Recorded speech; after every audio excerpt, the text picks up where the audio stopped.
Since the beginning of the full-scale Russian-Ukrainian war, Russian troops have lost at least 6,000 officers of various ranks. The Killed in Ukraine project, which keeps track of public obituaries of fallen Russian officers, reported on this. The largest number of losses was recorded among senior lieutenants, 1,520 people. Lieutenants are in second place, 1,237, and captains are in third place with at least 940 killed. Officers, from junior lieutenant to generals, are key links in the tactical chain of command. Their high mortality rate is the result of constant assault operations and targeted attacks on command posts at the front line. These losses do not just reduce the effectiveness of the frontline units, they cause systematic damage to the Russian army's ability to conduct organized combat.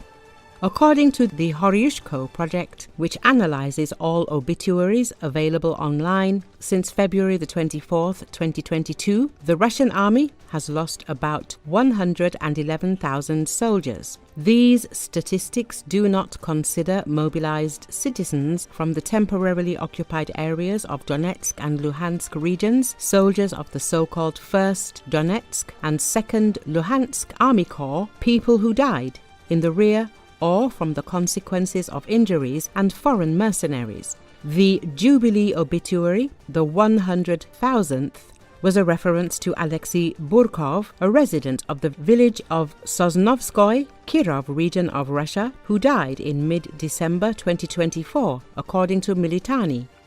It is also reported that March 2025 was a record year for the number of reports of missing Russian servicemen submitted to the Ukrainian I Want to Find project.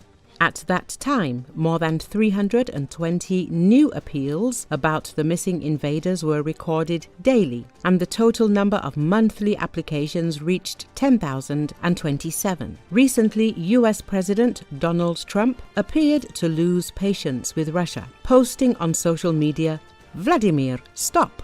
5,000 soldiers a week are dying. Let's get the peace deal done."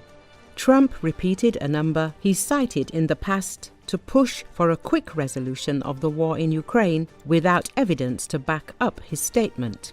Although his figure is far higher than public estimates, a lack of official data to counter his claims meant it was widely quoted with only limited pushback. Both Ukraine and Russia closely guard their numbers as state secrets, leaving an information void that others have tried to fill.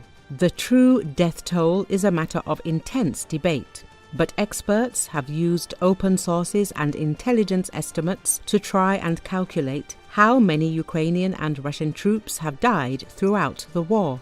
Ukraine's Armed Forces General Staff publishes daily estimates of Russia's troop losses but does not separate deaths from those who are wounded. The combined casualties reach 1 million.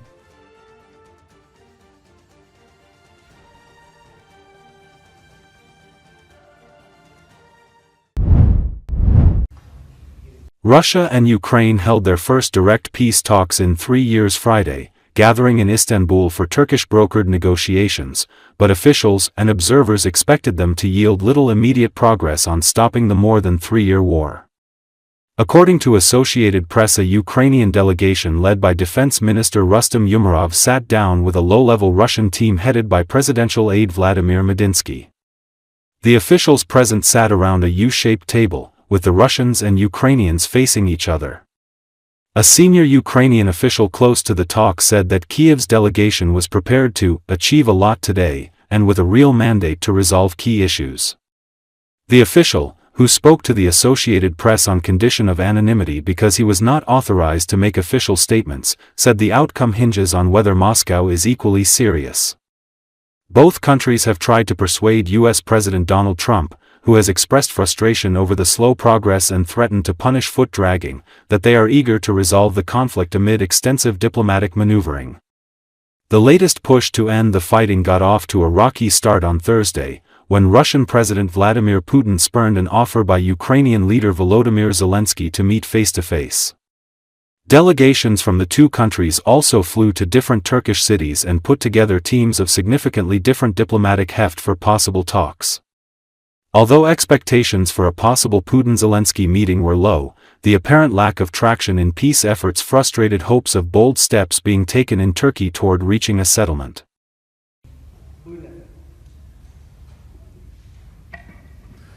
Saygıdeğer katılımcılar,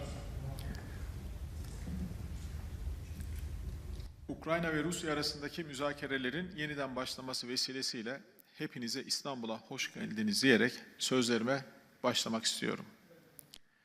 Tüm tarafların barışa olan güçlü taahhütlerinin önümüzdeki yeni bir fırsat penceresi açtığını görmekten memnuniyet duyuyoruz. Sayın Cumhurbaşkanımız ve Sayın Trump'ın barış çağrılarına sayılması yönünde önemli bir adım olmuştur. Görüşmelere katılan Rus heyetini ağırlamaktan da aynı derecede memnuniyet duyuyoruz. Her iki tarafın temsilcilerini İstanbul'da misafir ediyor olmamızda bir hususu bilhassa vurgulamak isterim. Bundan sonraki aşamayı yapacağımız tercihler ve atacağımız adımlar doğrultusunda hep beraber belirleyeceğiz.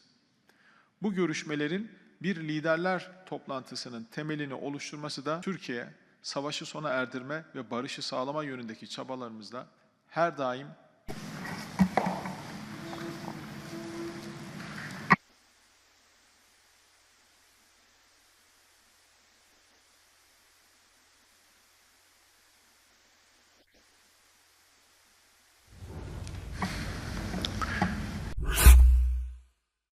Turkish Foreign Ministry officials said the three-way meeting between Turkey, the US, and Ukraine had begun. According to Associated Press overseen by Turkish Foreign Minister Hakan Fidan, the US side included Secretary of State Marco Rubio, Special Envoy for Ukraine Keith Kellogg and Ambassador to Turkey Thomas Barak. Foreign Minister Andriy Sybiha, Defense Minister Rustem Umerov and head of the Ukrainian Presidential Office Andriy Yermak represented Ukraine.